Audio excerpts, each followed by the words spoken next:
Hello everybody, welcome to Falcon computer academy. मैं हूं केवल विजय और मैं आज आपको एडोब फोटोशॉप में लेक्चर नंबर 13 पढ़ाने जा रहा हूं। आज हम बात करेंगे जूम इफेक्ट के बारे में कि हम किसी भी बैकग्राउंड पे जूम इफेक्ट किस तरह से अप्लाई कर सकते हैं। लेक्चर स्टार्ट करने से पहले आप हमारा चैनल सब्सक्राइब कर लें और बेल के आइकन पे क्लिक करें ताकि मेरी आने वाली जितनी भी वीडियोज़ हैं उनकी नोटिफिकेशन आप तक बआसानी पहुँच सकें। और वीडियोज़ देखने के बाद कॉमेंट्स ज़रूर दें।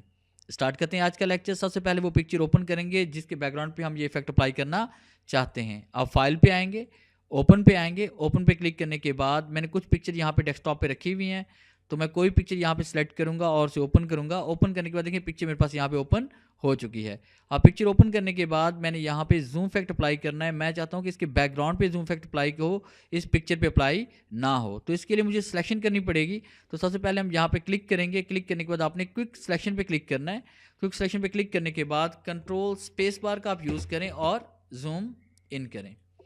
फिर आपने यहाँ पे राइट क्लिक करना है, उसके बाद राइट क्लिक करें या फिर ब्रैकेट का आप यूज़ करें कि इसमें जो की हमारे पास पी है, पी के साथ जो ब्रैकेट्स की कीज़ पड़ी हुई हैं इनको आप प्रेस करेंगे तो आप इस डायग का साइज़ कम या ज़्यादा कर सकते हैं।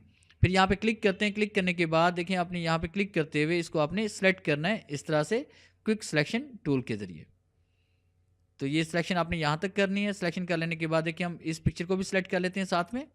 और पिक्चर को सिलेक्ट करने के बाद एक्स्ट्रा एसे को रिमूव करने के लिए आपने आल्ट प्रेस करना है और आल्ट के साथ आपने इस एक्स्ट्रा एसे को यहाँ पे रिमूव कर देना है क्लिक करते हुए। ये इस तरह से आल्ट प्रेस करें, इसको आल्ट प्रेस करें, इसको यहाँ से आप रिमूव कर दें। और इस तरह से हम इसको भी रिमूव कर लेते हैं यहाँ से। अगर रिमूव करना चाहते हैं, नहीं करना चाहते, शिफ्ट के साथ आप इसको सेलेक्ट करें। अब सेलेक्ट करने के बाद आपने पिक्चर पे राइट क्लिक करें, बल्कि ये सब भी हम सेलेक्ट करते हैं, शिफ्ट प्रेस करते हैं, इससे को भी हम यहाँ पे सेलेक्ट कर लेते हैं। Control space bar zoom in करें और उसके बाद आपने इसका साइज़ कम कर लें ताकि इससे को भी हम आराम से सेलेक्ट कर सकें। ये इस तरह से। उसके बाद आपने कंट्रोल 0 प्रेस करें और फिर आपने पिक्चर पे राइट क्लिक करना है। उसके बाद आपने फेथर पे क्लिक करना है। फेथर आप 15 से 20 इंसर्ट करें, यहाँ पे ऐड करें। 15 हम दर्ज कर रहे हैं और उसके बाद आपने ओके क्लिक करना है। जैसे हम ओके क्लिक करेंगे तो फेथरिंग इस पर अप्लाई हो जाएगी। फेथरिंग से ये होगा कि आपकी यहाँ पे जो आपने क्रॉप किया, पिक्चर को कट किया, ये शो नहीं होगी, ये बैकग्राउंड के साथ ही मिक्स हो जाएगी। उसके बाद कंप्लीट बैकग्राउंड को सिलेक्ट करने के लिए हम चाहते हैं पिक्चर के अलावा मुकम्मल बैकग्राउंड सेलेक्ट हो जाए, तो इसके लिए आप सेलेक्ट पे आएंगे और सेलेक्ट पे आने के बाद आपने इनवर्स पे क्लिक करना है।